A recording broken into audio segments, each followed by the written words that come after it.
Hi again, Mother pa rin ng Bulacan. Ngayon ay bumabati sa inyo ng mabuhay tayo. Ngayon, ang aking pagbabalita po ay tungkol sa lahat ng may karamdaman. Ini-explica ko po, lalo-lalo na po sa colon, mga kapatid. Naririto, nabisto ko na kung paano gagamitin ang mga prostate. Sa pamamagitan ng langis, kung sakali man na kayo gumugulong, nabubuhay, at kayo may paryentes na may sakit, huwag niyong pabayaan sa colon. Ang colon po pala ang pinagmumula ng stroke, atake. Dahil pag na-over na po ang bakterya, ito na ang lumalason, konektado sa utak. Kaya po ngayon, ako po ay nagpapasalamat na ang aking eksplikasyon sa karamdaman ay lumalaganap at lumalawak. Hindi po ba yung kayo sige-sige lang na nabubuhay? Ngayon po, dapat na marinig ninyo ang aking mga sinasabi dahil ito po para sa tao. Pag bumigit po ang kabiyak ng inyong paa, tulong. Kaya po, kung sakali man na sinabi ko sa inyo, marami po akong masasagip na mga tao. Biglang inatake. Ang akala nyo sakit sa puso. Hindi po ganon. Bacteria po yan. Atake sa bato. Pag-over po ang creatinine. Palakpakan nyo mga kapatid. Kaya ang aking paliwanag po sa inyo ay ang aking natuklas. Laga na po ito sa buong mundo dahil ako po'y naka-Facebook. Hindi po ako nagpaparagala. Ang nais ko po'y matalunto ninyo. Nang kumonti po ang inaatake, na umuurong ang kamay. Kasi hindi nyo alam, mabigat pala. Nakasimiento pala doon ang bakterya sa loob ng tiyan. Kaya hindi po tayo magiging palalo na forma tayo, na kumpleto alas, kumpleto, magandang sasakyan, magandang bahay, sagad sa kayabangan. Ito po, makinig po kayo kay Mother Paring. Simple lang po ang sasabihin ko sa inyo. Tinuturuan ko kayo, tutulungan ko kayo. Basta magpakaayos lamang kayo. Ang sasabihin ko po sa inyo sa aking panggagamot nito, talaga pong hindi biro, meron pong gastos.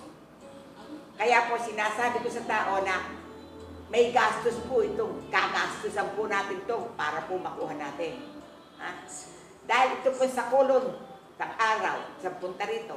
Yung sa puso, sa colon, sa prostate po, isang araw. Sa pantog po, 3 araw. Pag po yan ay lumaganap, tandaan nyo, hindi na kayo makakahinga. May timbang po yan. Ang tawag po dyan ay lason.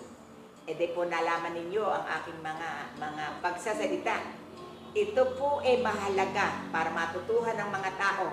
Lalo-lalo na yung mga Mother pa rin. Alam ko. Kaya ito'y sineseremonya ko sa inyo para kung gabi na nanonood kayo, maintindihan ninyo ang lahat ng aking ginagawa ay para sa tao.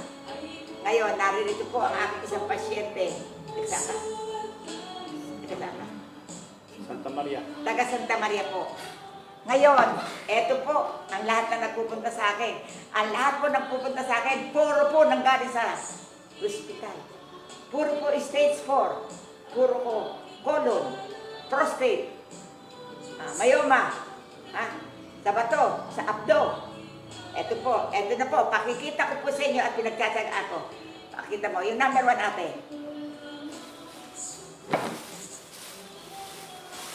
Eto po ang number 1. Hawakan mo, ilagay mo sa'yo.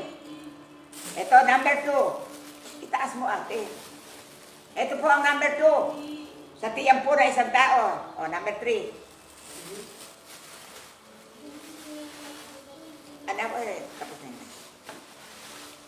Ito po ang number 4. Lahat po ng taba sa tiyan niyo lumalabas. Ito po number 5. Sa pantog po ito. Ayan. Ito po ang number 6. Ito na po ang malinis. Palakpakan niyo mga kapatid.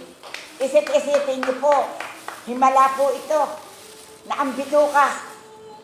Sa lugar ng Mother pa rin nahugasan. Brad, sagot kayo. Kaya po kung sakali man na kayo ay nagpupunta pa kayo. Kaya kung sakali man po kayo nagpupunta, ito po ang masasabi ko sa inyo na malinis na. Mga kapatid, may sasabihin ako sa inyo. ayos kayo ng pagsasalita. Kasi pag hindi nyo tinamaan ang pagsasalita sa kapwa, kahit na po natanggal ito, hindi po mababago. Kaya po, tangi ko masasabi sa inyo, sa aking mga pagsisikap, pagtsatsaga, para matutuhan ng tao, magpakaayos po kayo. Dumiretso po tayo ng daan. Nalilinis po dito. Ito po hindi biruan ang trabaho. Trabaho po ito, mga kapatid. Isip-isipin nyo sa araw-araw. Tutukan mo anak. Tignan nyo po sa timba. Sa timba po. Sa katawan ng tao, isang timba. Nakukuha po ng mother pa rin. Laso. Kaya po, ang masasabi ko sa inyo, bago kayo magplano na pumunta dito, pagsipagdasal muna kayo. Huwag yung basta sugod kayo ng sugod. Maghanda kayo. Handa nyo rin ang sarili nyo. Magdasal muna kayo. Kasi po, pag hindi kulang po sa dasal, pinauuwi ko po ang tao. Hindi ko po nakakayang gamutin. Kaya po ngayon, pag magpapagamot kayo, magdasal na kayo. Hindi po para sa barasuhan to sa trabaho. At hanggang hindi naman po kayo nagdalaan sa langis na aking sinabi, hindi po kayo magagamot.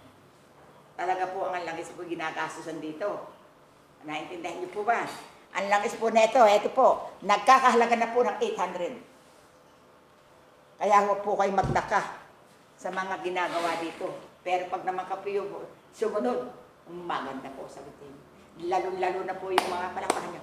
Lalo naman po yung mga sabato ng mga matataas at kiratilin. Nananawagan po ako sa inyo. Kayo po yung magpakaayos. Narito po ang remedyo sa naniniwala. Amen. Palakpakan nyo.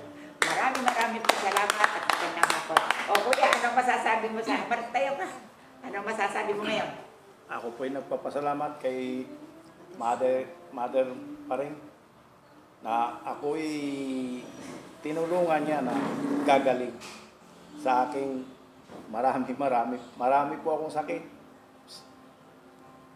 Pero si Mother pa rin na lang ang nakakaalam. Kaya nagpapasalamat po ako sa kanya, sa tulong niya at saka sa Panginoong Diyos. Ako po'y nagpapasalamat sa ngayon. Oobserbahan ko na ako'y magaling na. Amen. Isip-isipin niyo po ang taong wala ng pag-asa, nagkakaroon pa ng pag-asa. Kaya lang po, ang dahil ko masasabi, oo nga po tagpasalamat sa akin, marami rin po akong mga alalay na umaagapay po sa akin. Sa totoo po, hindi ko po kaya harapin ito kung wala yung mga alalay ko. Na kahit po talagang gano'n ang buhay, syempre po hindi ako maaano ng, ako lang po mastermind. Pero marami po akong subaybay. Kaya po, kung sakalit narinig niyo ito, na aking mga sinabi, namnamin niyo po at may magandang kinabukasan. Salamat po sa lahat ng mga mother pa rin. Marami po salamat. Salamat sa lahat.